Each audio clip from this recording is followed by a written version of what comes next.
Hello everyone, welcome you all at Lokesh Sir Unlimited Study Zone, class 12, chapter number 2, electrostatic potential and capacitance की class चल रही है। बच्चों, कल के लेक्चर में हमने आपको electrostatic potential energy, different different in an external field, without field और अलग अलग कॉन्फ़िगरेशन के कारण मैंने आपको कल बताया था। ठीक है, पोटेंशियल एनर्जी आपने अच्छे से सीख ली है। आ जाइए इस पर न्यूमेरिकल करते हैं एक, और न्यूमेरिकल देखते हैं कैसा आएगा एग्जाम में। ये देखिए आपके सामने एक न्यूमेरिकल लिखा हुआ है। Determine the electrostatic potential energy of a system consists of two charges, 7 microcoulomb and -2 microcoulomb, with no external field. काम की बात बच्चों कि एक्सटर्नल फील्ड कोई नहीं है ना, मतलब इन दोनों के बीच में जो इंटरेक्शन होगा वही होगा। Place that -9 centimetre 00 and 9 centimetre 00। बेटा देखते ही आपको मन में लड्डू फूटना चाहिए कि एक ओरिजिन के लेफ्ट में है, एक ओरिजिन के राइट में है, मतलब 9 और 9 18, राइट। मतलब दोनों के बीच का गैप कितना हो जाएगा? 18। क्लियर? चलिए अगला क्वेश्चन है। तो ये कह रहा है determine the electrostatic potential energy. तो पहला फॉर्मूला आपका क्या लगने वाला है? 1/4 pi epsilon not into Q1 Q2/R। है ना यार? हाँ सर, हाँ सर। जो पहला फॉर्मूला है 1/4 pi epsilon not into Q1 Q2/R, simple वाला फॉर्मूला है ना।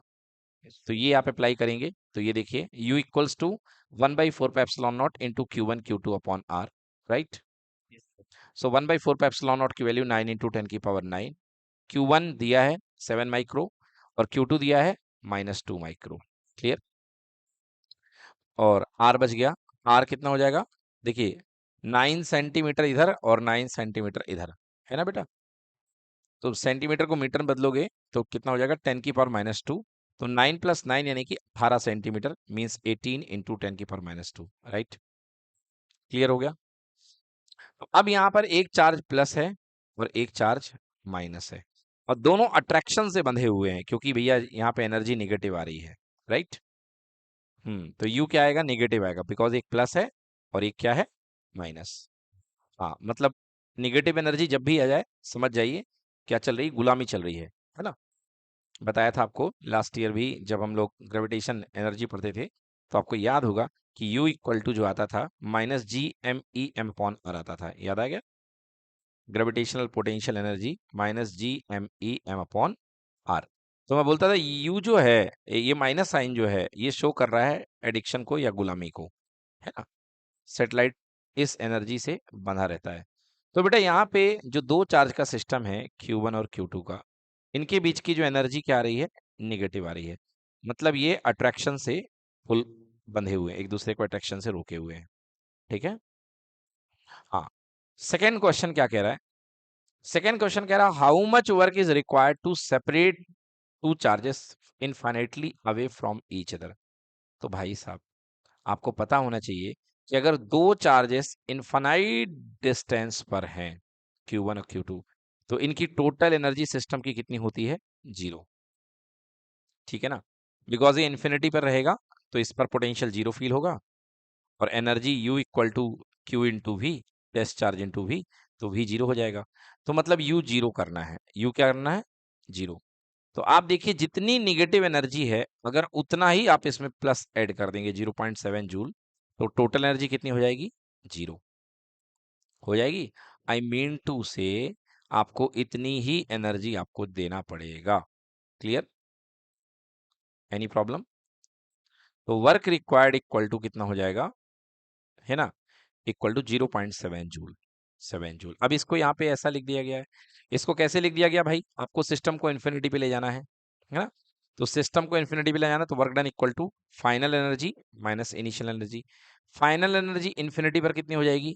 0, माइनस इनिशियल एनर्जी आपको दे रखी है U, that is -0.7। So minus of -0.7 that is equal to +0.7। इस नजरिए से भी आप देख सकते हैं। क्लियर की नॉट क्लियर?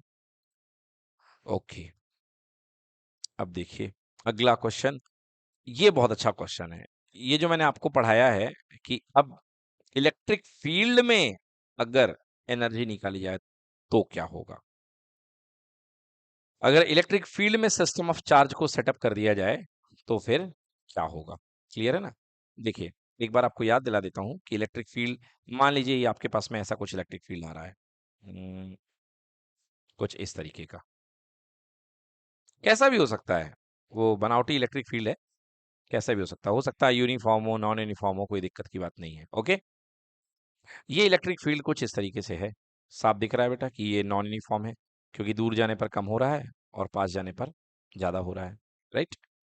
और अब यहाँ पर आपने टू सिस्टम ऑफ चार्जेस यहाँ पे प्लेसमेंट कर दी इसकी, एक मान लो ये है, एक ये है, ठीक है। ओके, दो सिस्टम ऑफ चार्जेस आपने प्लेसमेंट कर दिया है। अब जाहिर सी बात है बेटा, यहाँ भी कुछ ना कुछ पोटेंशियल होगा और यहाँ भी कुछ ना कुछ पोटेंशियल होगा, होगा कि नहीं होगा। इसको V1 ले लो और इसको क्या ले लो, V2 ले लो। क्लियर है।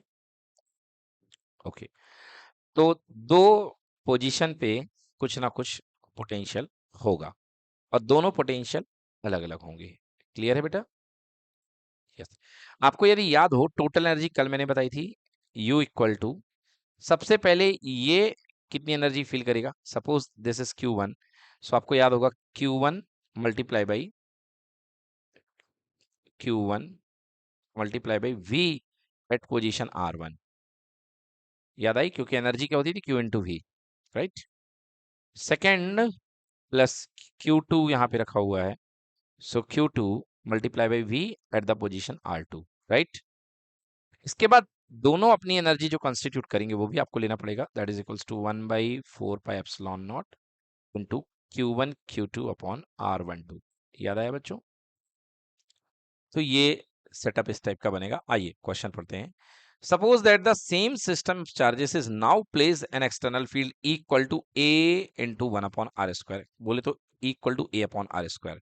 तो बेटा जो यहाँ पे इलेक्ट्रिक फील्ड है आपको जो दिया गया है, E is equals to a upon R²। Clear. तो इनवर्सली प्रोपोर्शनल R² के मतलब डिस्टेंस बढ़ने के साथ साथ इलेक्ट्रिक फील्ड की स्ट्रेंथ घटती जाएगी। क्लियर। ये इलेक्ट्रिक फील्ड है, बट हमको जाना कहाँ पे है, हमको पोटेंशियल चाहिए है। बहुत ध्यान से करना पड़ेगा इस क्वेश्चन को। तो E equal to a upon R², where A equal to 9 into 10⁵ coulomb per metre. चलो भैया ए की वैल्यू रख दो, so equals to 9 into 10⁵ coulomb per metre upon R², है ना। तो यूनिट से हमको एक ही कोई खास मतलब नहीं है, क्योंकि ऐसा ही है, कोई दिक्कत नहीं है। ये हो गया हमारे पास। What would be the electrostatic energy of the configuration? अब आपको बताना है कि इस कॉन्फ़िगरेशन की इलेक्ट्रोस्टैटिक एनर्जी क्या होगी। ये जो आपको समझ में आ रहा है कि आपको V1 चाहिए है, आपको V2 चाहिए है, राइट। और दोनों के बीच की डिस्टेंस तो खैर आपको पता ही है, 18 सेंटीमीटर, राइट। हाँ, बट पहले वाली जो पोजीशन है उसकी पोजीशन है 00-9 और दूसरा वाला है 009, है ना बेटा। जो पहली पोजीशन आपको दी गई है चार्ज की, that is sorry 900, and second वाला, फर्स्ट वाला -900 एंड सेकंड वाला 900। क्लियर बच्चों। अब आइए भाई साहब, हमारे पास E है और हमको V निकालना है। तो यदि आपको याद है तो मैं आपको याद दिलाऊं फिर से, E equals to minus of dV/dr। याद आया, ये हमने पोटेंशियल ग्रेडियंट पढ़ा था, बिल्कुल सही है ना। इक्वल टू माइनस dV/dr, तो E dot d r equal to minus of dV, right.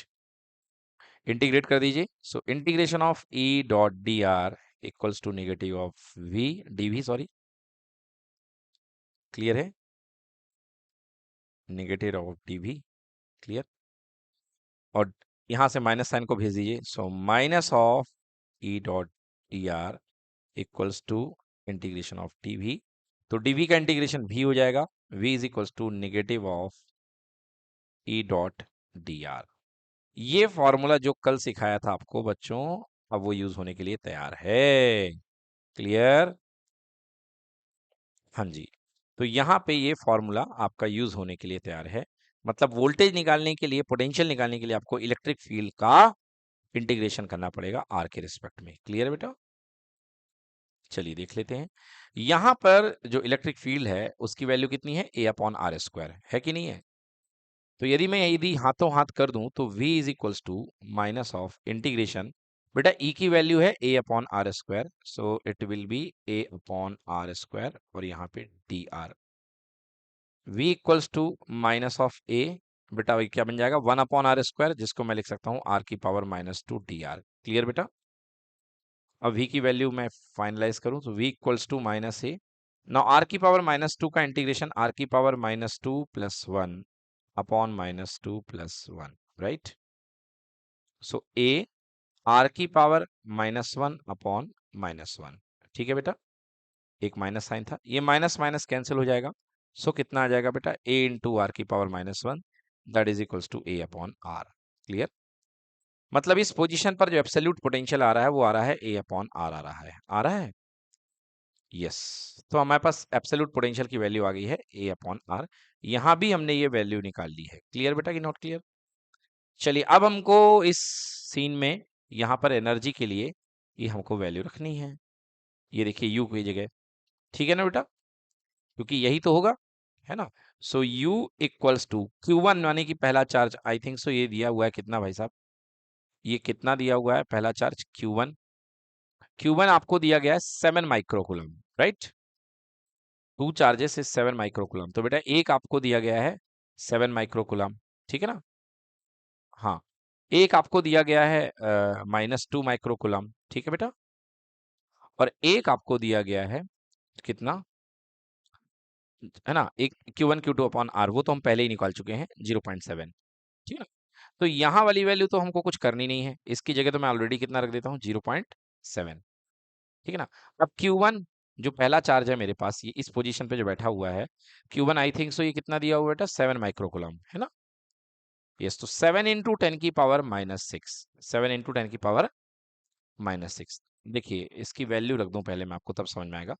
Q1 into VR1, देखो V कितना आया बच्चों, V आया A अपॉन आर। तो बेटा R1 की पोजीशन पर आएगा A अपॉन R1, आएगा कि नहीं आएगा, plus Q2 into A upon R2, right. और अगला कितना है 0.7, any problem. So U equals to, चलिए वैल्यू पुट करें अपन। Q1 की वैल्यू, पहली वैल्यू जो आपको दी गई है बेटा, that is equals to 7 microcoulomb, ये तो मैं यहाँ पे रख सकता हूँ 7 इंटू 10 की पावर -6, राइट। बेटा ए की वैल्यू तो फिक्स दी गई है 9 इंटू 10 की पावर 5, तो ये तो पुट कर दो। क्लियर है बेटा? अपॉन R1, R1 मतलब कि जितनी डिस्टेंस है।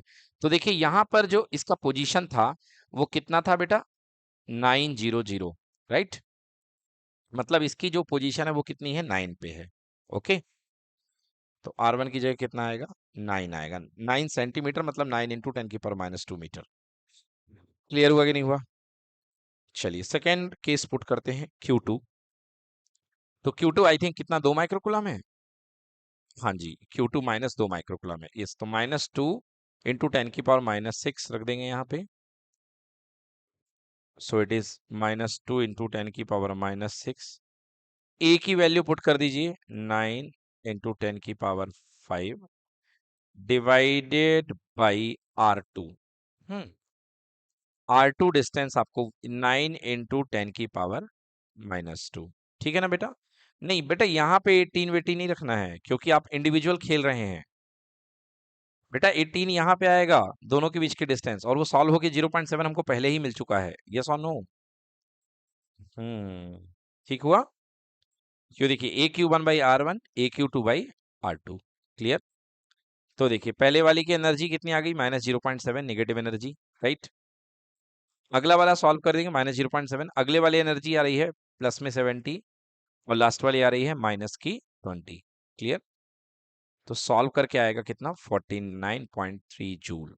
समझ में आया बच्चों की नहीं आया? Any problem? चलिए बच्चों, अब नेक्स्ट डेरिवेशन हेडिंग बनाइए, potential energy of a dipole in an external field, external electric field, है ना। हाँ, किसी डाइपोल को आप एक्सटर्नल इलेक्ट्रिक फील्ड में लगते हैं तो उसकी पोटेंशियल एनर्जी क्या होगी। बट बच्चों हमको यहाँ पे दो डेरिवेशन करना है। Number 1, work done to rotate a dipole, पहला derivation, work done to rotate a dipole, ये पहला डेरिवेशन बेटा हमको करना है, ठीक है। और दूसरा डेरिवेशन है potential energy of a dipole, अच्छा, ये दोनों काम हमको कहां पे करने हैं? इन external uniform electric field, in an external uniform electric field. ठीक है बेटा, तो ये काम हमको एक्सटर्नल यूनिफॉर्म इलेक्ट्रिक फील्ड में करने हैं। तो सबसे पहले हमें एक एक्सटर्नल यूनिफॉर्म इलेक्ट्रिक फील्ड यहाँ पे दिया गया, कंसीडर अ डाइपोल, और यहाँ पे एक यूनिफॉर्म इलेक्ट्रिक फील्ड में हमारा डाइपोल रखा हुआ है। ठीक है बच्चों, सो देखिए ये हमारे पास में एक यूनिफॉर्म इलेक्ट्रिक फील्ड है, this is our uniform electric field, and we have a dipole. Dipole का एक एंड माइनस क्यू है, एक एंड कितना है बेटा? Plus Q. And all you no कि डाइपोल के दोनों एंड के बीच की दूरी 2a होती है, कुछ लोग इसको 2l भी मान लेते हैं, जो आपको मानना हो मान ले, कोई दिक्कत नहीं है। या तो आप 2a मान लें या आप इसको क्या मान लें? 2l। क्लियर?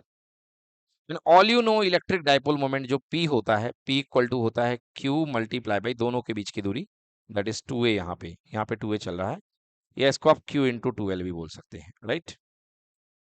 ओके, ये बेटा डाइपोल मोमेंट की डायरेक्शन है फ्रॉम नेगेटिव टू पॉजिटिव, ये आप जानते हैं। ये डाइपोल मोमेंट की डायरेक्शन है वेक्टर p, और ये जा रहा है वेक्टर e। क्लियर बेटा? ये थीटा एंगल पर अपना डाइपोल स्टार्टिंग में रखा हुआ है। क्लियर है? थीटा एंगल पर आपका डाइपोल स्टार्टिंग में रखा हुआ है। आपको पता है, हमने चैप्टर 1 में पढ़ा है कि अगर थीटा एंगल पर डाइपोल रखा हुआ है तो इस पर एक टॉर्क काम करता है। क्यों काम करता है? क्योंकि प्लस क्यू चार्ज पर इलेक्ट्रिक फील्ड की डायरेक्शन में एक फोर्स लगता है, that is plus q e, all you know. और माइनस क्यू चार्ज पर बैक साइड फोर्स लगेगा, बिकॉज फोर्स हो गया है minus q e, right? Due to equal and opposite force and working along different line of action, तो बेटा क्या होगा, ये इसको रोटेट करना शुरू कर देगा। सो रोटेशनल इफेक्ट जनरेट हो जाएगा, एंड रोटेशनल इफेक्ट जनरेट करने वाले फैक्टर को टॉर्क बोलते हैं। एंड हमने टॉर्क पिछले चैप्टर में पढ़ा है, torque is equals to p e sine theta. याद है आप लोग को बच्चों? इलेक्ट्रोस्टैटिक फील्ड में हमने टॉर्क पढ़ा है, torque equal to p e sine theta. Clear है? चलिए ठीक है। अब हम क्या चाहते हैं भाई साहब? हम ये चाहते हैं कि अगर हमारा जो डाइपोल है, मान लो किसी पोजीशन थीटा 1 पे है, इलेक्ट्रिक फील्ड के साथ पहली पोजीशन इसकी कितनी है? थीटा 1। हम इसको रोटेट कर करके एक दूसरे एंगल पर ले आते हैं, and that angle is theta 2। ठीक है? तो हमको काम कितना करना पड़ेगा, हमको ये निकालना है, amount of work done to rotate the dipole. ठीक है? From initial position theta 1 to final position theta 2। Clear कि नॉट क्लियर? मतलब हम क्या है, हमारा इनिशियली एंगल जो है इसका डाइपोल का थीटा 1 दिया हुआ है कुछ इस तरीके से। ये देखिए इलेक्ट्रिक डाइपोल है, सॉरी इलेक्ट्रिक फील्ड है, नॉट डाइपोल। और ये हमारा डाइपोल है, ये देखिए डाइपोल की पहली पोजीशन है, and this dipole is making an angle theta 1। Clear बेटा? ये पोजीशन ए है, ये माइनस क्यू है और ये प्लस क्यू है। इसको रोटेट करके tick tick tick tick tick tick tick tick tick tick tick tick tick tick tick tick, now final angle is how much? Theta 2, and this is minus Q 2 और ये plus Q 2। ठीक है बेटा? हालांकि minus Q plus Q ही लेना चाहिए, dipole तो नहीं बदलेगा। ओके, ये हो गया। अब यदि मैं आपको बता दूं इसमें कि इलेक्ट्रिक फील्ड डाइपोल की direction negative to positive, negative to positive,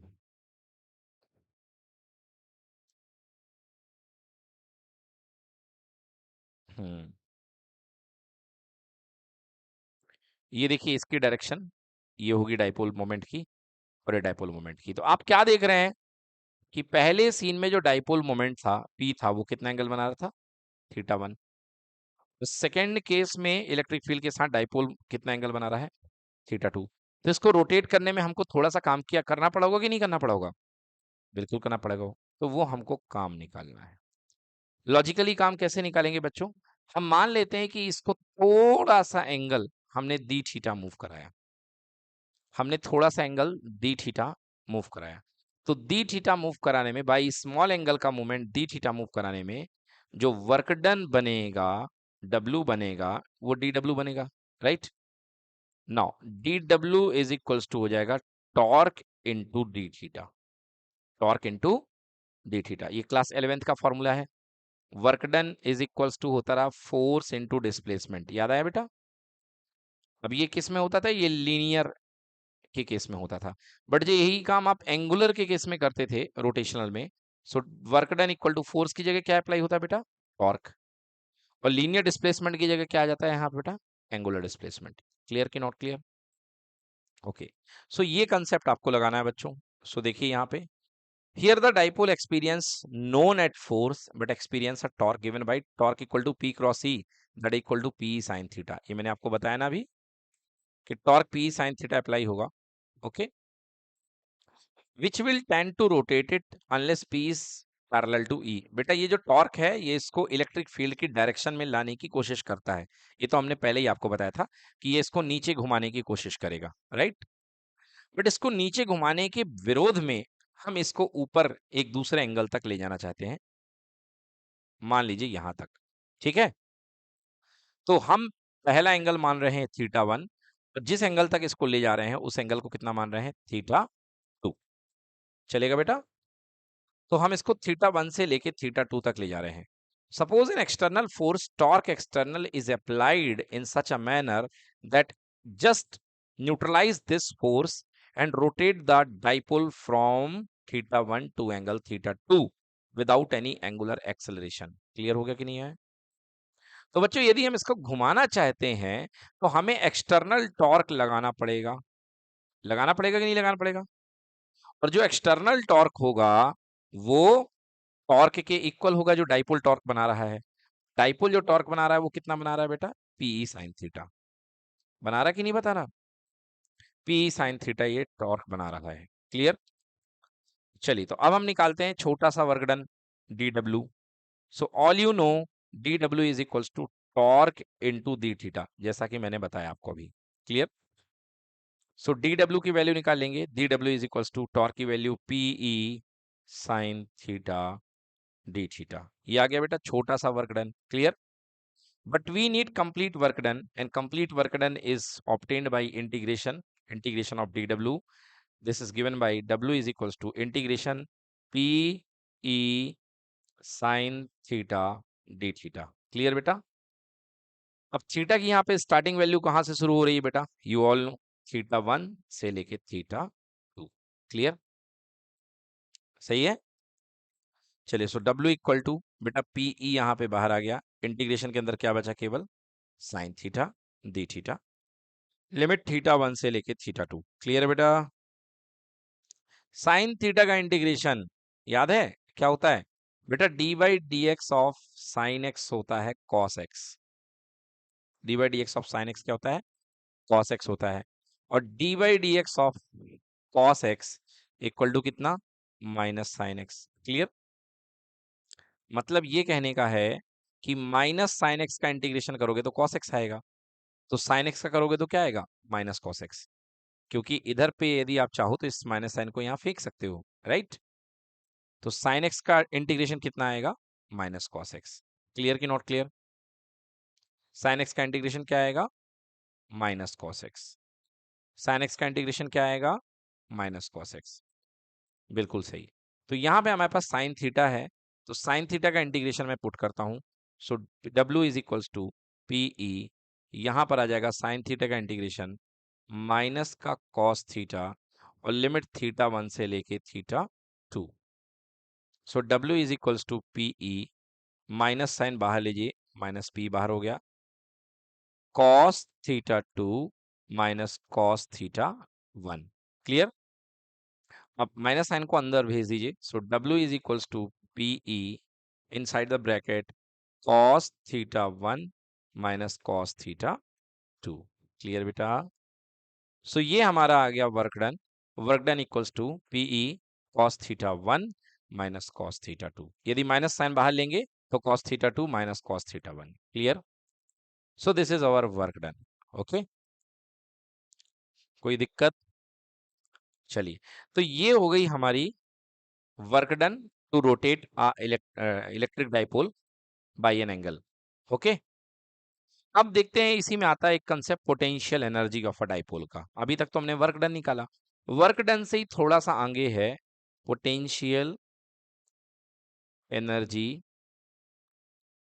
of dipole. ठीक है बेटा, भाई पोटेंशियल एनर्जी कैसे निकाली जाए, कंसर्न ये है हमारा। तो देखो बेटा, अभी आपके पास में क्या था, एक इलेक्ट्रिक फील्ड था, ठीक है ना बेटा। ये माना गया है कि जो डाइपोल होता है उसकी जो स्टैंडर्ड पोजीशन होती है ना, मतलब इक्विलिब्रियम पोजीशन ये होती है थीटा इक्वल टू 90 डिग्री। ठीक है, मतलब theta one equal to you can say pi by to, क्योंकि ये देखो इलेक्ट्रिक फील्ड के साथ कितना एंगल बना रहा है, पाई बाय टू का। Here it is negative charge and here it is positive charge. Clear बेटा, तो देखो पी वेक्टर ऊपर की तरफ जाएगा, नेगेटिव टू पॉजिटिव, और यहाँ पे पी वेक्टर और ई वेक्टर के बीच का एंगल कितना है, 90 डिग्री। क्लियर, अब आप इसको रोटेट करके, मान लो सपोज आपने इसको रोटेट किया और रोटेट करके एक नए एंगल पर लेकर के आ गए, and this angle is theta. चलो नया डायग्राम बना रहा हूं। आपने क्या किया बेटा, रोटेट किया और रोटेट करके आपने इसको एक नए एंगल पे सेट कर दिया। ठीक है, पहले थीटा कितना था बेटा, पाई बाय टू था। अब आपने डाइपोल को रोटेट किया और डाइपोल को रोटेट करके एक नए एंगल पे सेट कर दिया। पहले theta one pi by two था, अब नया एंगल जो अपने पास में है दैट इज थीटा, मतलब theta two is equals to theta. Clear, here it is minus q and here it is plus q, और ये है इलेक्ट्रिक डाइपोल मोमेंट की डायरेक्शन। क्लियर है, सो थीटा वन कितना था, पाई बाय टू, और theta two कितना है, थीटा। समझ में आ रहा है कि नहीं आ रहा बच्चों, भाई शुरुआत में एंगल पाई बाय टू लिया आपने, समझ में, और आपने इसको फिर कितने एंगल से, थीटा एंगल से रोटेट कर दिया है। अब आपको जो वर्क करना पड़ेगा that is called potential energy, मतलब 90 डिग्री एंगल से किसी गिवन एंगल पर रोटेट करने में किया गया वर्क जो होता है that is called potential energy. Okay, so what is this, amount of work needed to rotate the dipole from right angle, ठीक है, to any given angle. Right angle मतलब theta one equals to 90 to any given angle, any given angle means theta 2 equal to any random angle theta, right? So let's, what we have the work, P equal to cos theta 1 minus cos theta 2, W is equals to PE, है ना, so I can write, we have the formula for work done, W equal to PE cos theta 1 minus cos theta 2. Clear beta, if theta 1 we consider it 90 degree and theta two equals to कितने degree बेटा, theta, कोई भी angle, अगर हम theta one को 90 consider कर रहे हैं और थीटा टू को कंसीडर कर रहे हैं कितना, थीटा। क्लियर, तो देखना श्योर जवाब नहीं देगा तो डब्ल्यू क्या बन जाएगा बेटा, हाँ, so W becomes U, W becomes U, so now U equal to PE, U equal to PE cos theta one, so cos 90 degree minus cos theta, okay, theta because theta two equals to theta है, so u equal to PE, cos 90 की value 0 and minus cos theta, so your answer is equals to u equal to minus PE cos theta। ये बन गई आपकी potential energy, u equal to minus P cos theta. And you know बच्चों की a dot B equal to होता है mod of a mod of b cos theta, so आप यहाँ पे डॉट प्रोडक्ट की फॉर्म में लिख सकते हैं, u इक्वल्स टू क्या लिखेंगे, minus of p vector dot e vector, क्योंकि डॉट प्रोडक्ट को हटाएंगे तो कॉस आ जाएगा। Okay, so as a form of dot product आ जाएगा minus P dot E, U equal to minus P dot E. चलिए बच्चों, अब हम नए टॉपिक की तरफ एंटर करते हैं। हमारी एनर्जी हो गई डाइपोल की, अब हमारे पास हमको चलना है कैपेसिटर की तरफ। तो कैपेसिटर को पढ़ने के पहले, क्योंकि कैपेसिटर किससे बनता है बच्चों? कंडक्टर से। तो क्योंकि कैपेसिटर कंडक्टर से बनता है, कंडक्टर की दो प्लेटों को मिला करके कैपेसिटर बनता है एक्चुअली बच्चों। ये देखिए, एक प्लेट है कंडक्टर की और ये दूसरी प्लेट है ना? तो दोनों बेटा हमारे पास कंडक्टिव प्लेट है।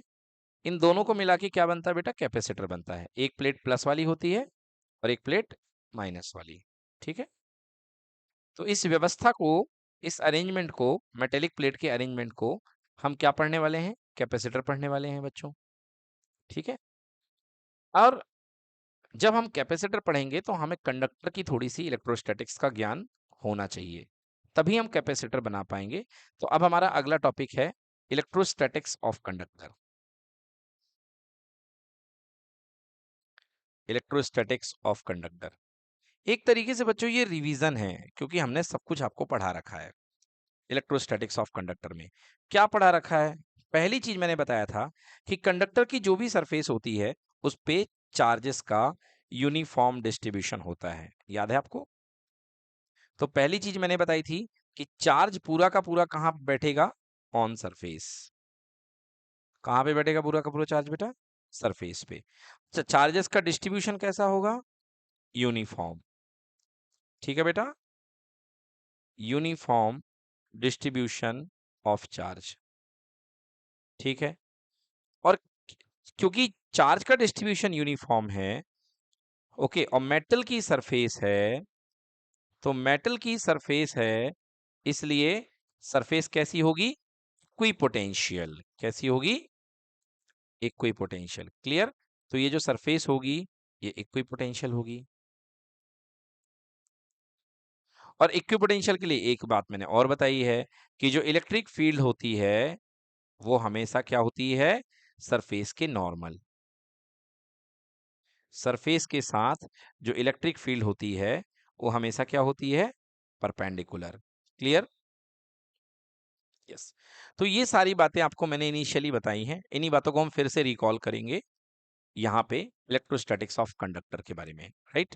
तो but topic is electrostatic of conductor. First, electrostatic field is zero inside a conductor. अगर कोई आपके पास में बंद कंडक्टर है, किसी भी शेप का है, कैसा है, सिलेंड्रिकल है, स्फेरिकल है, क्यूबिकल है, कुछ भी है बेटा, अंदर इलेक्ट्रिक फील्ड कितना होगा? जीरो।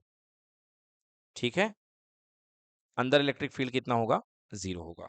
कोई भी कंडक्टर है उसके अंदर इलेक्ट्रिक फील्ड नहीं जा पाएगा। इसीलिए आपको बोला जाता है कि जब बिजली गिरे तो कार के अंदर बैठ जाइए। ठीक है? क्योंकि अंदर इलेक्ट्रिक फील्ड नहीं पहुंच पाएगा। क्लियर? अभी अभी इंडिगो के एक प्लेन के ऊपर बिजली गिरी थी तो प्लेन को कुछ नहीं हुआ, क्योंकि पूरी की पूरी चार्ज कहां पे चला गया? बॉडी पे। अंदर कोई भी फील्ड नहीं था, इसलिए सारे के सारे पैसेंजर क्या थे? सुरक्षित थे। E equal to zero. Clear? So first thing, electric field is zero inside the conductor. अगर आपके पास कोई भी क्लोज कंडक्टर है उसके अंदर इलेक्ट्रिक फील्ड कितना होगा? Zero. Okay? Electric field zero होगा मतलब कंडक्टर के अंदर कोई भी electric lines of forces present नहीं होंगी।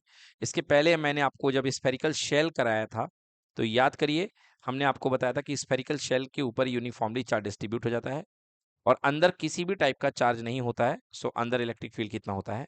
जीरो। क्लियर? नाउ एक चीज और पढ़ी बच्चों आपने। क्या पढ़ा? E equal to dV/dr। ये देखा आपने?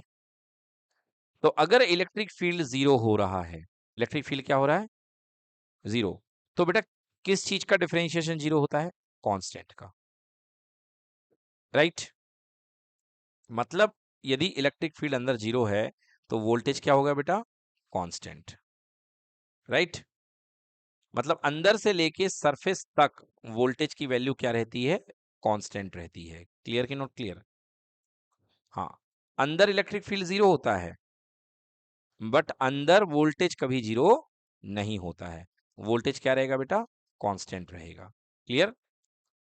और ये वोल्टेज किसके इक्वल होगा? जितना सरफेस के ऊपर वोल्टेज होगा, जितना पोटेंशियल सरफेस के ऊपर होगा। पोटेंशियल कहना चाहिए मुझे, वोल्टेज नहीं कहना चाहिए।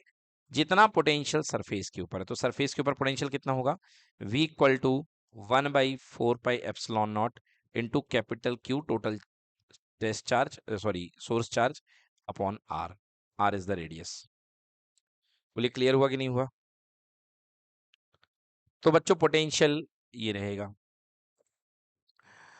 Eight the surface of the charge conductor electric field must be normal to the surface of the every point. ये बता ही दिया मैंने आपको, because the surface in equipotential surface, right? हाँ, तो सरफेस इक्विपोटेंशियल है, इसलिए इलेक्ट्रिक फील्ड जो होगा वो क्या होगा? नॉर्मल होगा। क्लियर? अगर इलेक्ट्रिक फील्ड नॉर्मल ना होता तो क्या होता, तो क्या दिक्कत बनती? आइए उस दिक्कत को देख लेते हैं। मान लीजिए जैसे मैंने कहा कि मेटल के किसी भी पॉइंट पर अगर अंदर चार्ज रखा हुआ है कहीं भी, हमने ये कहा कि मेटल के किसी भी पॉइंट पर इलेक्ट्रिक फील्ड जो है नॉर्मल होता है, इस तरीके से। सही भी है, होता है। बट यदि इन केस नॉर्मल ना होता तो फिर क्या समस्या आती? ये देखिए यहां पर मान लीजिए इस पॉइंट पर इलेक्ट्रिक फील्ड ये है और ये इसका नॉर्मल वेक्टर है। ठीक है बेटा? तो अब इसके दो कंपोनेंट बनते हैं, एक नॉर्मल के साथ और एक नॉर्मल के परपेंडिकुलर।